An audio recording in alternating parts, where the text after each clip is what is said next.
Nu, kā gatavojam sienu nūjiņu. Ņemam, pieņemam spaini. Šitas ir 5 litri, varam ņemt baltos arī ar vāku.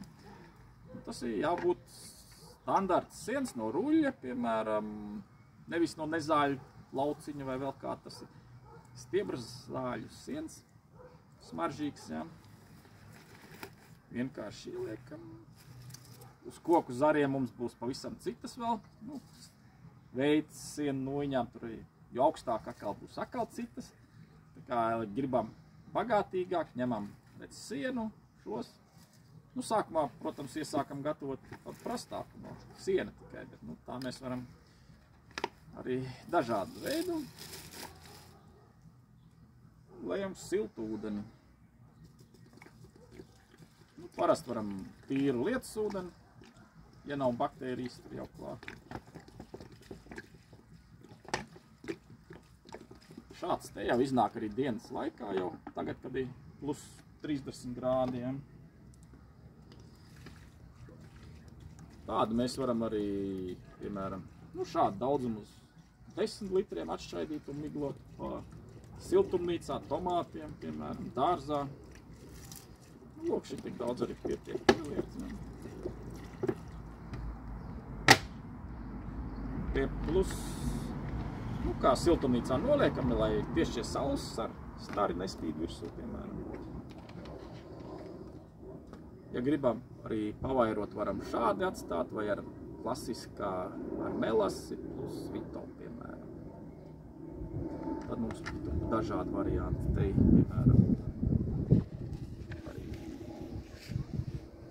Sienu nūjiņu izmanto ne tikai augiem, tur arī cilvēku veselībai, tur ir citi cēlumi arī, bet, nu, Krievijā arī šādus ir ieteikti vannām pievienot un tam līdzīgi, ja. Nu, te ir tāda klasiskā schēma, kādus vispār preparātus lieto.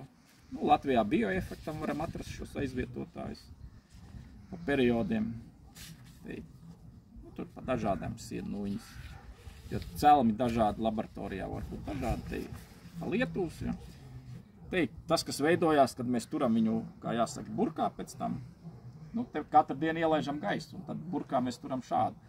Maksimums 4 dienas, teiksim, ielējam burkā, un tad vēl mazliet varam siltumā, un tad vēsumā uzglabāt varam tur arī daži mēneši. Ja.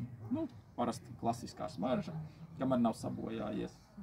Šis jau kā 4 dienu, ja. Šo var arī dzert. Nu, kā jau sienas vienkārši. Jo veselībai ir tāda var lietot, ja. Tas tā kā dzerams arī. Te, nu, piemēram, veidojas celuloāzes, proteāzes, keratināzes, tas viss mums tur producējas tātad šajā tur burkā pēc tam. Šis baktērija antibiotikas, aminoskābes, tātad izdala ferments, kas pēc tam iznīcina patogēnus, vīrusus. Tas ir Lietuvas ieraugs, ja, no Beļģijas laboratorijas, ko tirgo arī cilvēkiem domātā tur ar dažāda veida, ja, tāds telpu uzkopšanā, jo tur arī citas tās pelējumi, piemēram, ja, ir. Tā kā, un augiem domāto, piemēram, mēs viņu ieliekam leduskapī, un tai brīdī vēsumā tās baktērijas no stresa izdala tur dažādas vielas. Tā uzlabo to sastāvu, un to pēc tam mēs miglojam. Bet vienmēr miglojam siltā ūdenī, un ja gribam, lai vēl labāk iedarbojas, tad nedaudz to melasi tiek pievienot. Un tur bija 10 litri, mililitri, piemēram, daži vai vitom mazliet, ja, un tad viņas, tās baktērijas vēl labāk strādās.